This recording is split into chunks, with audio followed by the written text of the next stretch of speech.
उतना अच्छा। आने वाले वक्त का क्या भरोसा। भाभी भरोसा क्यों नहीं, हम तो हमेशा आपके बेटे को माँ बाप की तरह ही प्यार करेंगे। हाँ, लेकिन फिर भी मैं चाहती हूँ कि ये सारी प्रॉपर्टी मेरे बेटे के नाम हो जाए। अब मुझे नहीं लगता तुम दोनों को इसमें कोई भी परेशानी होगी, है ना? भाभी वैसे तो आप जो कह रही हैं वो बहुत जल्दबाजी है, लेकिन फिर भी अगर आपको ऐसा लगता है तो ठीक है, कल ही प्रॉपर्टी के पेपर बनवा लीजिए, मैं और माया उस पर साइन कर देंगे। इस तरह से अगले दिन प्रॉपर्टी के पेपर बनवाकर सारी प्रॉपर्टी दिलीप और कावेरी के बेटे के नाम पर करवा दी जाती है। कुछ दिनों के बाद, सुधांशु, सुबह सुबह ये कौन लोग आ गए हैं तुम्हारे घर पर? भैया वो ऊपर वाला कमरा खाली पड़ा था ना, सोच रहा था किराएदार रख देता हूँ। लेकिन किराएदार रखने से पहले आपने हमसे पूछा भी नहीं। भाभी इसमें आपसे पूछने वाली क्या बात थी, हमें एक ही कमरे की जरूरत थी, इसलिए सोचा दूसरा कमरा किराए पर दे देते हैं, कुछ इनकम हो जाएगी। अरे माया, ये सारी प्रॉपर्टी अब मेरे बेटे के नाम पर है और यहाँ पर जो कुछ भी होगा उसके लिए तुम्हें मेरी या दिलीप की परमिशन तो लेनी पड़ेगी ना। हाँ सुधांशु, तुम्हारी भाभी ठीक ही तो कह रही है। अब देखो, तुमने खुद अपने हाथों से ये प्रॉपर्टी हमारे बेटे के नाम की है, वह अभी बहुत छोटा है, तो इस घर से रिलेटेड सारे फैसले तुम्हें हमसे पूछ कर लेने चाहिए। भाभी हमें तो लगा था कि आप हम लोगों से बहुत प्यार करती हैं, लेकिन आप तो हमारे साथ भेदभाव करने लगी। अरे, इसमें भेदभाव करने वाली क्या बात है? और मैंने कौन सा तुमसे कुछ गलत मांग लिया? अरे ले देकर मेरा बेटा इकलौता इस पूरे वंश का वारिस है, सब कुछ उसके नाम है। तुम्हें इस बात से जलन क्यों हो रही है? भाभी माया को जलन नहीं हो रही, वो तो बस ऐसे ही कह रही थी। सब जानती हूँ मैं, इसकी खुद की तो कोई औलाद पैदा नहीं हुई, बस इसीलिए जब देखो तब मेरे बेटे पर बुरी नजर डालती रहती है। देखो माया, कावेरी तुमसे बड़ी है, वो जैसा कहती है वैसा करो। और वैसे भी इस घर पर अब तुम लोगों का कोई अधिकार नहीं है, वो तो हम लोगों की भलाई समझो जो तुम्हें अभी तक यहाँ रहने दिया है।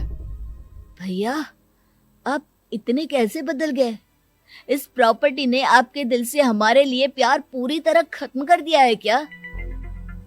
इसी तरह वक्त बीतता जाता है और देखते देखते दिलीप और कावेरी का बेटा प्रणव 25 साल का हो जाता है और उसकी नौकरी लग जाती है। पापा आज मेरा अपॉइंटमेंट लेटर आ गया है, मैंने सिंगापुर में जॉब ज्वाइन कर ली है। लेकिन प्रणव, विदेश में नौकरी करने जाने से पहले तुम्हें कम से कम अपने मम्मी पापा से एक बार पूछना चाहिए था ना। इसमें पूछने वाली क्या बात है माँ, मैं सिंगापुर जाकर जॉब करना चाहता हूँ तो करना चाहता हूँ।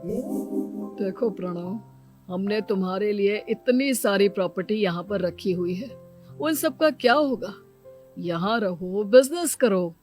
सॉरी पापा, मैं यहाँ रहकर कोई बिजनेस नहीं करने वाला, और ये जितनी भी प्रॉपर्टी आपने मेरे लिए संभाल कर रखी है ना, ऐसे ही किसी को दान में दे दीजिए, क्योंकि मैं सिंगापुर से वापस इंडिया आकर कभी नहीं रहने वाला। दिमाग खराब हो गया है तेरा, जानता नहीं तेरी वजह से हमने तेरे चाचा चाची से लड़ाई करके पूरा घर तेरे नाम करवा दिया था। हाँ तो ऐसा करने से पहले आपको सोचना चाहिए था ना। और मम्मा, मैं तो वैसे भी उस वक्त 1 साल का था, मेरा इस मैटर से कोई लेना देना नहीं है। कैसी बात कर रहा है ये लड़का?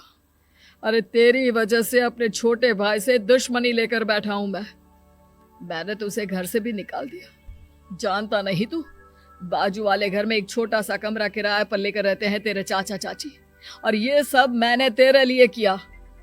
देखिए पापा, आपने जो कुछ भी किया अपने लिए किया, मैंने आपसे कब कहा था कि मुझे ये प्रॉपर्टी और घर चाहिए? और वैसे भी अपने भाई के साथ इस तरह का बिहेव करके आपने कोई अच्छा काम तो किया नहीं। तू सही कह रहा है बेटा, हमने तेरे चक्कर में अपने छोटे भाई जैसे देवर और बहन जैसी देवरानी को इस घर से निकाल दिया। बहुत बड़ी गलती हो गई मुझसे। ठीक है मॉम, तो अब आप अपनी गलती सुधारो, लेकिन मुझे तो फॉरेन जाना है, मैं वहीं जाऊंगा। अब आगे क्या करना है ये आपका डिसीजन है। और प्रणव सिंगापुर जॉब करने के लिए चला जाता है। कुछ दिनों के बाद जब दिलीप और कावेरी को अपनी गलती का एहसास होता है तो वो सुधांशु के घर पहुंचती है। सुधांशु, माया, हमें माफ कर दो, हमसे बहुत बड़ी गलती